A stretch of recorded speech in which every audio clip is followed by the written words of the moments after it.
friends. It's Quinn with PTSD while black. Long time no post. A lot of stuff been going on.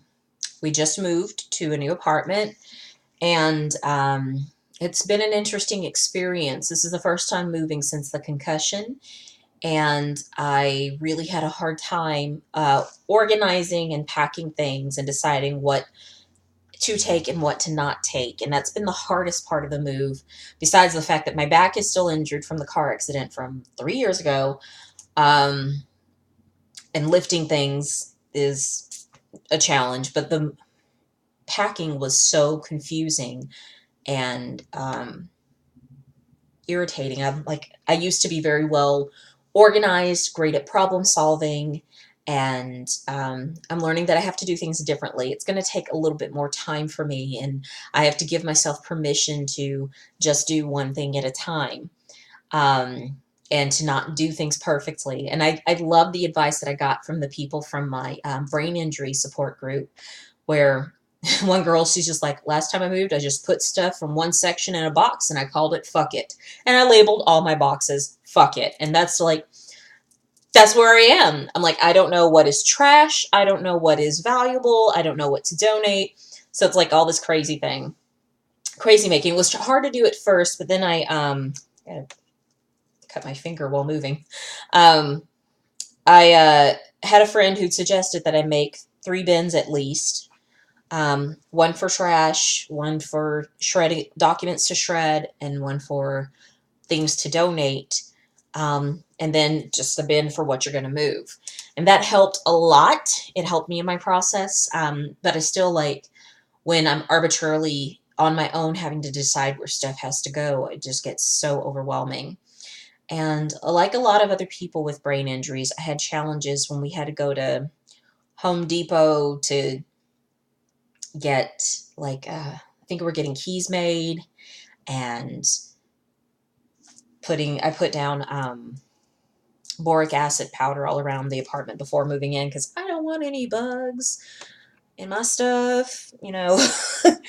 So we had to go get that. And we're getting dowels and just getting stuff from Home Depot. It's a big warehouse kind of store, and in those kinds of places I can't focus because once again I don't know the organization or the layout or where things are to go. In big stores I don't do well, so I'm happier in places like Rite Aid or CVS or Walgreens because they're small contained stores. Yes, it will cost me a lot more money if I buy things there, but at least it's all in one contained place. My brain doesn't freak out. Target has also been kind of easy for me. Most layouts of Targets are the same, but Walmart has been getting really crazy for me because they have the grocery store and the household goods all in one place, and it's just too much. It's too much for me to figure out in my brain where it's supposed to go. So those are some of the challenges that I've had, and now that we've moved into our own apartment, I'm doing a lot of the things of taking care of stuff around the house. And my husband, I'm going grocery shopping by myself. Usually I go with my husband, but now I'm doing it just by myself. And the grocery stores out here in Fresno a lot of them are big warehouse stores. So I'm like, if I can't find it on sale at Target, I gotta go to the grocery store to get whatever it is I want. And, because sadly, the smaller grocery stores are more expensive. So if you want it on sale, you got to go to the giant warehouse grocery stores. And so that's been really challenging. But what I wanted to talk about was I just went to the store today. The first time I went to the store by myself was just so overwhelming. And I couldn't focus. And I was like, oh my God, I can't find the potatoes. I don't know where potatoes are. But today, what I did is we made a grocery list of the things that we needed. And then in the parking lot, I went through that list and I wrote items down in the order of the aisles that they're in. So that way I can get the items quickly and I can spend more time getting what is needed and less time focusing on where to find it. Because it's that part of my brain, though, where is stuff located, that is really challenged. I mean, it's what triggered a lot of the stuttering and the seizures that I was having, trying to figure out where stuff is located. So, yeah, that's the thing. Oh shit, I'm so bruised from this move. It's crazy. The other thing that I wanted to do as a little bit of a progress video is during the move I had a seizure. It was a small seizure, but it was just really interesting because I was feeling all capable. I'm walking without my cane, and because I'm using a push cart, so I didn't need my cane. I was stabilized a little bit, and I was getting bold. And I'm like, oh, I'm going to do this next load with a piece of rope on it so I can carry more stuff. Well, trying to figure out how to, because the rope was way too long, trying to figure out how to undo the rope once I got the items to the front door. That calculation process plus being in extreme pain is what triggered that seizure, and dehydration from doing too much. Um, Dehydration, fatigue, pain, and trying to figure out how something worked, that triggered a seizure. And I just had to sit down, and my husband did a good job of like keeping people from talking to me. He's just like, you sit down, I'll take care of stuff.